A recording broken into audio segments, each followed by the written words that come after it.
G'day ladies and gentlemen, welcome back to Aussie StarCraft, bringing you the IEM Cologne Grand Finals. We are in Game 3 of this series. In the top right hand corner, as our blue Protoss player, it is not Lenok, it is in fact LiquidHero. Not sure why he's on Lenok's account, but he is, and it's LiquidHero. He's going to be our Protoss in the top right hand corner, leading this series 1-0. In the top left hand corner, as our opposing Terran player, it is CMStormPolt. So it is going to be a Protoss versus Terran series. And it's been a pretty interesting start to a Grand Finals. We did have a draw in Game 1, which is very interesting. Not very common that we see that in a Grand Finals of a series. But both players managed to work their way into a stalemate on heavy rain. The map was replayed and Hero managed to take it in quite significant style. So had a nice build and managed to catch Polt just a little bit unawares at the start of the game, and unfortunately for Polt, he was unable to recover. So we'll see if Polt decides to change anything up. This map is of course Frost, so things like a proxy gateway, a lot harder to pull off in this map. Rush distance is quite large, and proxying a gate by your opponent generally requires that you actually know where they are, so scouting out with that first worker generally going to be very difficult to ascertain your opponent's location quick enough to proxy it. So we should see a lot more of a standard sort of build from both these players, which will be interesting, as Frost, very easy for both players to get to at least 2 if not 3 bases, and longer macro games on Frost have been some of the funnest that we've seen. Particularly, I've got to say that this map does in many ways favour Polt, and the reason I say that is Polt's multi-prong aggression with his medevac drops is well known and well regarded, is some of the best micro play in the game currently, certainly one of our best Terran players in the world, and that presents a lot of problems for Polt, problems for heroes, as the second base is quite close to the main, so that's not a problem, but the third base location is going to be quite separate from your other 2 bases, and the potential third base, which is quite common for hero, would be this location. As you can see, it can be dropped on in the actual behind the mineral line itself. You can drop the units down here, as Polt is quite fond of doing, and then stimming them in, generally when he has some sort of drop going on in the main base. And we've seen multi and even triple prong drops from Polt on this map, so we'll see how Hero is able to deal with that. It is going to require some clever defense on his part. We'll see if he can do it, or whether he'll go for something altogether different and perhaps more aggressive to ensure that Polt doesn't make it to that stage of the game. We have seen Hero quite aggressive right off the bat, particularly his Warp Prism play has just been off the chart this tournament. We saw some great games versus Jaedong, particularly his Warp Prisms were amazing, and Hero just showing is ready to put the pedal to the metal and keep it there throughout the entire game. Polt going for his fairly standard opening here. We have the first Marines on the way. They're going to be useful against potential things like proxy oracles. You need to ensure you have about 3 or 4 in your mineral line by the 5 to 6 minute mark, when that first oracle tends to make its way across the map. We have Hero grabbing his natural expansion here, and Cybercore well and truly down, so we'll see just what sort of tech Hero intends to employ in this game. Has lots of options, can go the Stargate play, though he hasn't actually done a whole lot of Stargate play in this tournament. We've seen him do it in I think a couple of the games, but Hero really tending to favour the Colossus player. We actually do have a proxy on the other side of the map, and actually going to be proxy Twilight Council. So there's 2 options here. We have Hero potentially trying to proxy his blink technology so that Polt doesn't prepare for the blink stalker all in, or we have the option for a Dark Shrine to be thrown down as well, and have proxy Dark Templar technology. So obviously wanting to keep Polt out of the loop on this one. Polt's so good at scouting. We see the Reaper making its way over here.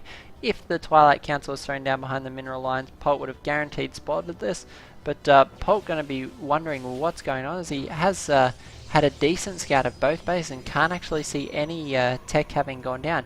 You can in fact click on the geysers, and Polt generally does that. It's going to show him there's actually been about 700 gas mined, and for Polt he's going to be just a little bit worried, as you cannot see it anywhere on the map. We actually have the Dark Shrine is gone down, so gone down in 2 separate locations here, and no blink being researched, so it looks like it is going to be Dark Templars. I'm going to have Polt here wondering just what's going on. He does have the engineering base. I imagine we'll see a few missile turrets go down, as they help both with detection and with oracles. So I imagine we'll see those go down as soon as that engineering bay has completed, as Polt really going to be quite unsure what's going on. And there we have the missile turrets. That's going to make sure no DTs can sneak their way into the map, and one should go down his main base as well, just in case. But scan going down there, going to catch the gateway, but not a lot else.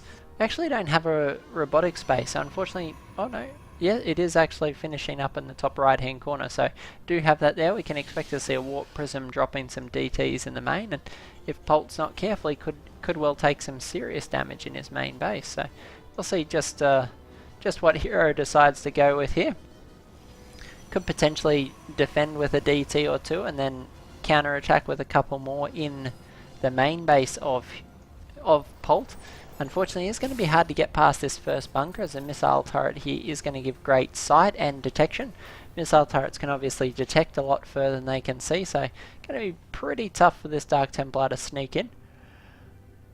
Hopefully Hero is watching this Dark Templar and will be able to see it and ensure that he could possibly pull it back before it takes damage. Oh, there he goes. Yeah, he will be babysitting that quite nicely, so DT not going to take any damage here. And as you can see, Polt knows that there's something out here. He's going to be sending out his Marines to try and scout out this proxy. Knows that tech wasn't thrown down in the base. So gonna find some of these pylons. We can see these Marines running all over the shop. They will in fact find some of it, but not all the technology. So they may well actually miss the Dark Shrine entirely. But they have found this pylon. Trusty Zealot though is going to clean up that poor Marine. And Polt's still just a little bit in the dark as to where all these structures are hidden. So potentially could be cleaned up with a drop, but we now have a warp prism in the main, going to be throwing out a Dark Templar. And a scan though could make life very short for this DT. Unfortunately, is gonna have to book its way out of there. It makes it onto the warp prism, and some nice flying will take those Dark Templars out to safety. So there's both a good and a bad for Hero in this situation. He has some Dark Templars. Unfortunately for Hero, they've done literally no damage yet, and that's potentially very bad for Hero. It is quite an investment. The gas in the Twilight, the gas in the Dark Shrine, then the 300 odd gas for the Dark Templars themselves. I like how Hero's using him. He is trying to get an indication for where Polt is moving out. We have these drops moving their way towards Hero's main base. A few more gateways going down, but these could potentially be unpowered quite quickly. Have a few Zealots warp in. Nice choice there. Dark Templar mixed in always makes it very difficult for those drops to do a lot. We actually have the Warp Prism getting ready for a Zealot drop, so looks like Hero not content with the harassment he's got done thus far. A few Marines and Marauders going to make their way forward, but nice blink micro from Hero is going to allow him to pick off one of the Marauders. Always great to get those damage deals. Unfortunately, Stalker picked up there for Polt is going to even that quite quickly. We have the Dark Templar still camping away on the right hand side. Unfortunately, not going to be able to do anything. Missile turret now in the main. I think we are past the point where these Dark Templars will do a lot. Should they catch the Terran player out of position, they can do massive damage in the mineral line, but I think it's a lot more likely that we're going to see some sort of blink play from Hero here, and we have got charge on the way as well, along with extended thermal lance. This is quite a lot of upgrades for a 2-base economy. We have the +1 weapons being finished up now. We have extended thermal lance, blink, charge, and Dark Templar tech all on the field at the moment. That's quite a lot of gas. One of the reasons that Hero's army is so small. If we check out the comparison here, it's 29 Marines, 12 Marauders, and 3 Vikings versus 2 Colossi, 8 Stalkers, and 2 Sentries. So there's quite a difference in forces there. Got to be super careful that Polt isn't able to just run straight over the top of this. Drop is going to clean out the pylon. Unfortunately for Hero, we can see it being rallied over the top of. Oh, unfortunately, going to pull it away. I think that's a mistake there. This Marine will find this tech here. Going to wander across the Dark Shrine quite quickly. Unfortunately for Hero, not going to be a whole lot more Dark Templars there. Though we could always warp in one to defend it. And we have Hero moving out on the map, but at this point, I don't know that he's got enough to put pressure on Polt. There is quite a supply advantage for Polt, 150 to 136. but managing to catch a few of those units, always very nice. And Hero just dauntless, throwing down his third base regardless, so he's almost consistently been ahead of Polt in the expansion. We actually have the Zealot drop coming in here, and I was able to do a couple of worker kills, so 6 worker kills there, not bad at all. But unfortunately for Polt, I think he needs to get a few more Vikings on the field to try and deal with these Colossus, and then try and take an engagement, as Hero's just proving to be incredibly persistent with... Oh, Dark Templar trying to work away at the supply depot. Unfortunately is going to get picked up by a scan, though it does cost a scan, which is another 250 minerals. We actually have 3 Colossi on the field. If we look at the unit cannon station, only 6 Vikings to 3 Colossus is certainly not the sort of numbers that Polt wants. And Hero here looks like he's going to try and make something happen, but Polt's Bioforce starting to look quite scary. You can see the split forming up now. And Hero trying to decide if he'd like to engage. Actually hallucinating another Colossus, and I love that choice. It does quite suck up a lot of firepower, so it is very nice. Does often force your opponent to fall back. They're unsure how many are real, how many are fake. And with a Viking count of 9, going to be very difficult. But these Vikings actually targeting down the right Colossus, and 1 Colossus will go down. The hallucination, of course, falling there too. Hero making a little bit of progress here, but these stemmed up Marines and Marauders are going to pick up an Immortal that was rallied to the front. The Colossus are going to go down. Both Colossus drop very quickly, and things are very quickly swinging away for Hero now as his forces make a break back towards their own base. The High Templars are in position, almost have Storm, but and in fact they do have Storm. Do they have enough energy for it? I think 1 High Templar might still a few seconds away, about 12 seconds, so the Hero may well lose this third base here as he has no DPS to deal with this. Throwing down the photon cannon on the Nexus is going to do a little bit of damage, unfortunately. Vikings trying to focus down that mothership core, but unable to make it happen.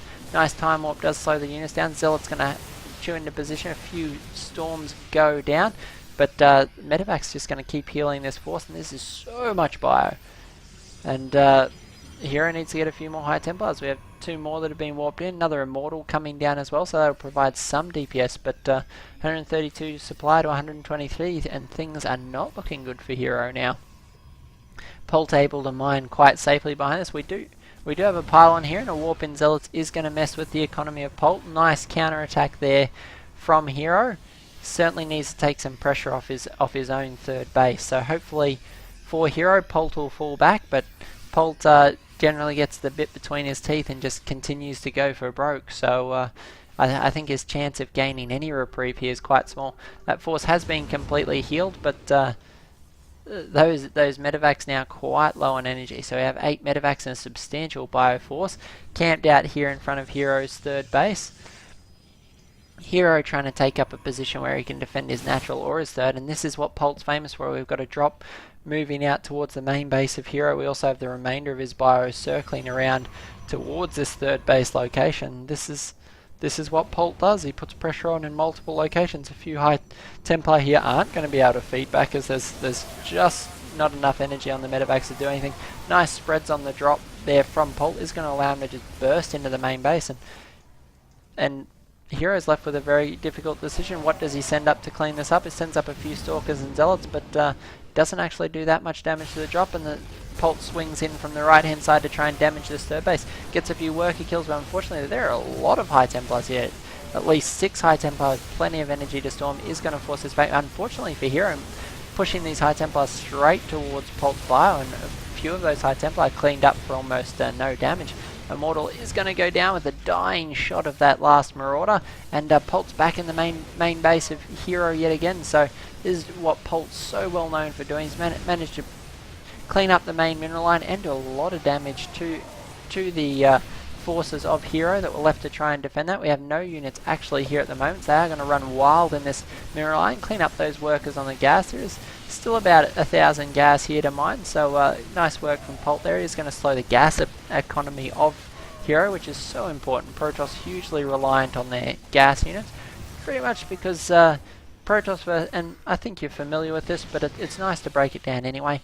Terran players generally have large clumps of bio units. The only way for which do incredible amounts of DPS. The only way for Protoss to deal with that is with their own area effect things like Colossus, High Templar, and Archons, and all those units are very gas heavy units. So every time Polt can try and deny that gas income by either killing bases or sniping assimilators and workers that are in them, he really does prevent Hero from being able to deal with his next wave of bio units. So both players actually continuing to macro very well. Bank's still very low for both players. Consistent harass has just actually kept this on quite a low econ game. We have main bases almost completely mined out for both players. Natural expansions likewise only a minute or two away from being mined out. A few more zealots going to be working their way across, and right as Polt moves out, so Polt going to want to bring his forces down to clean up those zealots. If he can take out that pylon as well, that would buy him a little bit more reprieve rather than these units being able to warp in and virtually walk